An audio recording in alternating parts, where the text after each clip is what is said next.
and what's my take. Last week I gave my take on the issue of chiefs and how they were reported to be banishing people without having the power to do same.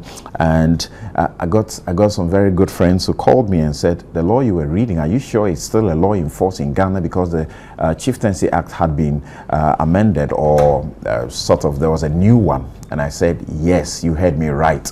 This is found in the new one, that 2008 Chieftaincy Act, that if you insult a chief, it is an offense and you could be held and punished for 3 months in jail, or you pay a maximum of about 2,400 Ghana cedis. Yes, that is what we have in this country.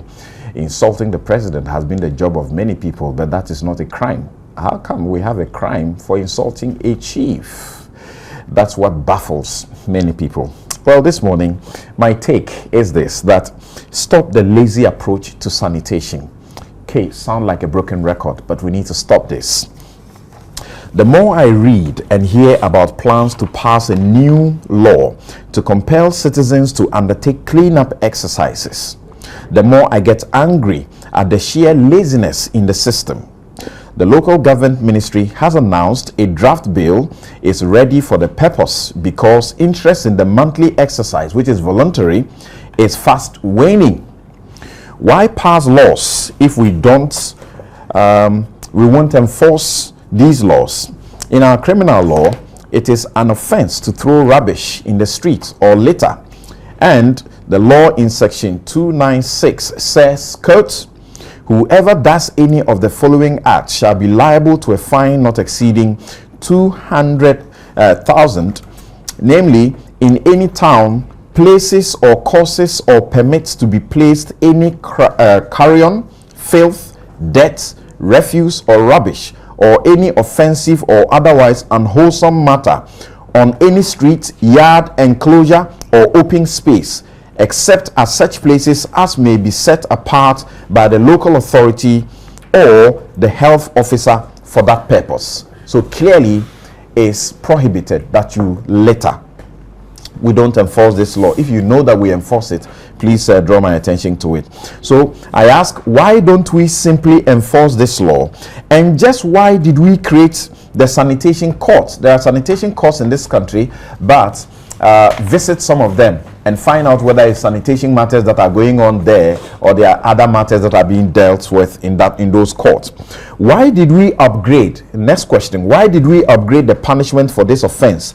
Just in 2012, we upgraded the punishment for this offense in the Public Health Act so that it now attracts a fine of up to 250 penalty units. That is 3,000 Ghana cedis maximum, or up to 3 years imprisonment. You could go to jail for 3 years for littering. I mean, throwing rubbish right in front of your own home. Or you could get both the fine and get jailed as well.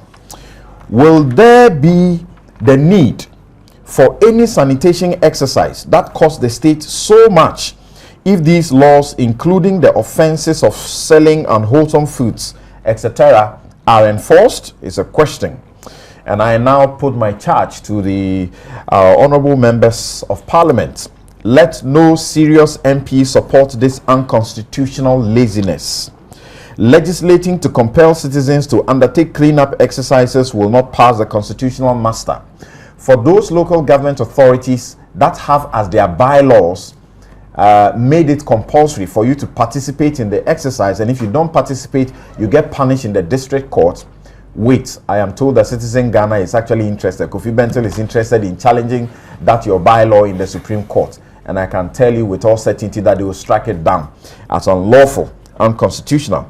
So let's give this job to convicted prisoners. If the assemblies can't do it well for all the money they take, just what is wrong with us? Thank you very much, and that's by way of my take today.